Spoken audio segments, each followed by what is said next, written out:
Sheriff Jonathan John Weston was the pride of Coldwater County.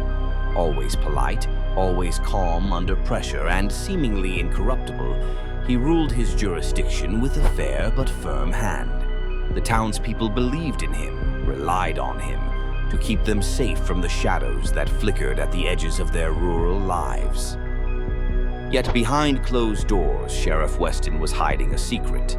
He was engaged in a passionate affair with Evangeline Harper, the much younger wife of a wealthy rancher. She had come to him months earlier, bruised, claiming her husband had an iron-fisted temper behind that polished family name. For her own safety, she said, she needed protection. No one in town suspected a thing. John's wife, Serena, was often away caring for her ailing mother in a neighboring county. The sheriff's late-night visits to Evangeline's ranch house were masked by him patrolling the outskirts, always returning to the station long after midnight. Evangeline would greet him with a half-hushed whisper, her hair tumbling over a silk robe. As the weeks slipped by, tensions escalated between Evangeline and Clayton. He grew suspicious of his wife's missing hours and the soft blush she wore when she returned from her supposed errands. Meanwhile, John felt the burden of guilt growing heavier with each deceitful promise he made, to Evangeline, to the townspeople, and worst of all, to Serena. One fog-laced morning, a frantic call came into the sheriff's station. A ranch hand had discovered Clayton Harper lying face down in the stables, lifeless. It was a grisly scene, his skull bashed in with a heavy iron tool, blood spattering the straw-littered floor. Sheriff Weston's stomach twisted in knots. Clayton's death meant cold-blooded homicide in the very place where John had secretly spent so many evenings. When he arrived at the ranch, he found deputies milling around the stable, chalking out positions of footprints in the bloodied hay. The coroner was already sealing the body in a black bag. Evangeline stood nearby, tears rimming her wide eyes, yet her hands had a visible tremor that might have been terror or guilt. She backed away from her husband's covered body and looked to the sheriff for comfort. Although caution warred with longing, John placed a gentle hand on her shoulder. He didn't need to speak.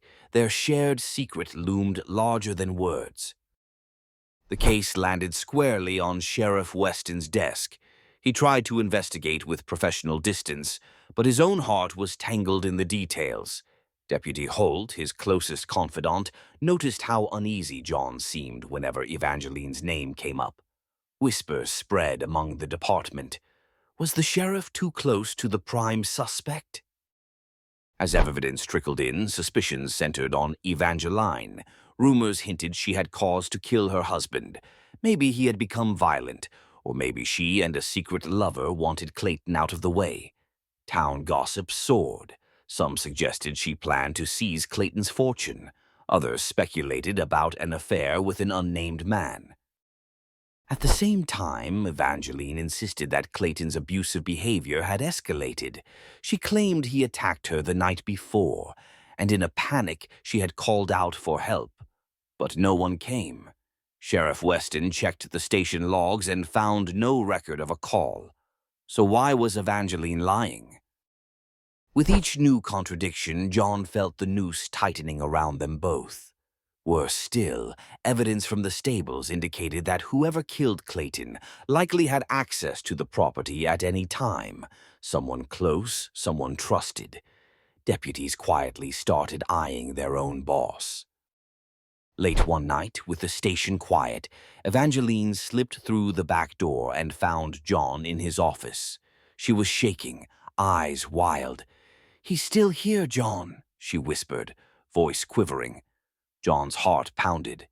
"Clayton is dead. What are you talking about?" She sobbed, pressing her hand to her mouth. "Someone's watching me at the ranch. At night. Footsteps outside my window. I hear creaking floorboards in empty rooms."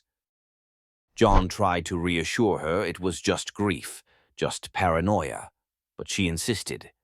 "I swear, it's like he never left." John knew if anyone saw them together now, it would look damning. Yet he couldn't deny her terror. He promised to drive out to the ranch at first light. Sunlight was just beginning to warm the horizon when John arrived. He found the ranch eerily still. Straw tumbled across the yard in a light breeze. Evangeline appeared at the threshold. "I think whoever killed Clayton came back," she said, voice hushed. She led John through the echoing hallways, showing him muddy footprints that tracked in from the rear entrance. Sure enough, the footprints led straight into the master bedroom and vanished. Suddenly, from the corner of his eye, John saw movement. He wheeled around, hand on his service revolver. A figure lunged from the shadows. Deputy Holt. "What in the— Holt?" John demanded. The deputy's face was ashen, eyes flicking between John and Evangeline. He held a small folder in his hand, stuffed with photographs. "I had to see for myself," he said, his voice trembling in fury. "You and her, sneaking around." John's stomach went cold, evidence of their affair, likely photos of them meeting at night. "Holt, explain yourself."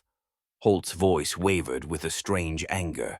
"I came here because I suspected you were covering for her, and I was right." He turned his gaze on Evangeline.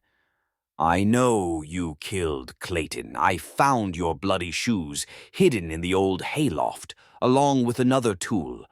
You're guilty as sin." Evangeline's face went pale. "No, I didn't." Holt glared at John. "She roped you in, and you let an innocent man's murder be pinned on a ghost story."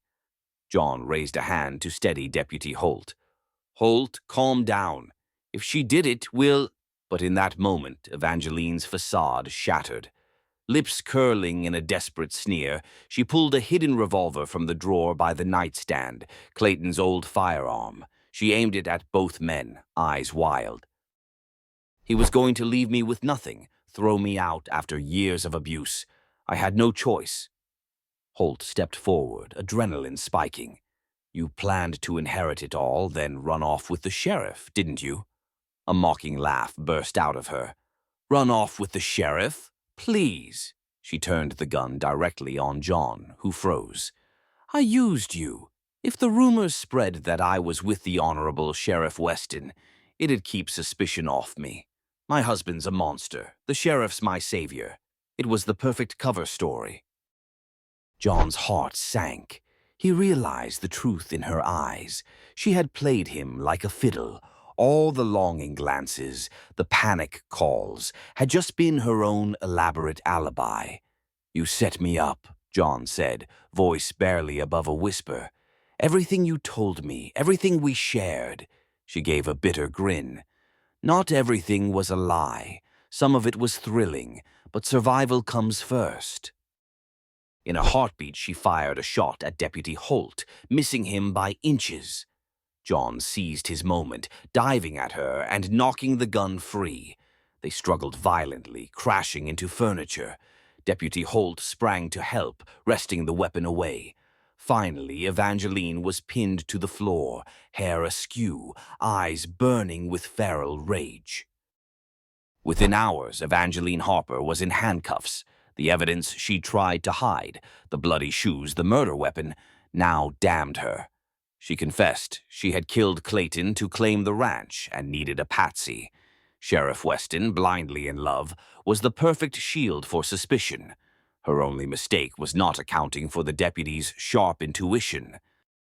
News spread through Coldwater County with breathtaking speed. People were torn between shock at Evangeline's cold-blooded nature and profound disillusionment with their revered sheriff. While John hadn't committed murder, he had risked justice and his marriage to pursue an affair that ultimately aided a killer. Sheriff Weston submitted his resignation that same day, turning in his badge with a solemn bow of his head. Though he escaped prison, the guilt of his betrayal and his unwitting role in Clayton's death would haunt him forever. And from behind bars, Evangeline Harper looked upon his downfall with grim satisfaction. She had lost her freedom, but in one final twist she took him down with her. ensuring no one in Coldwater County would ever see him as a hero again.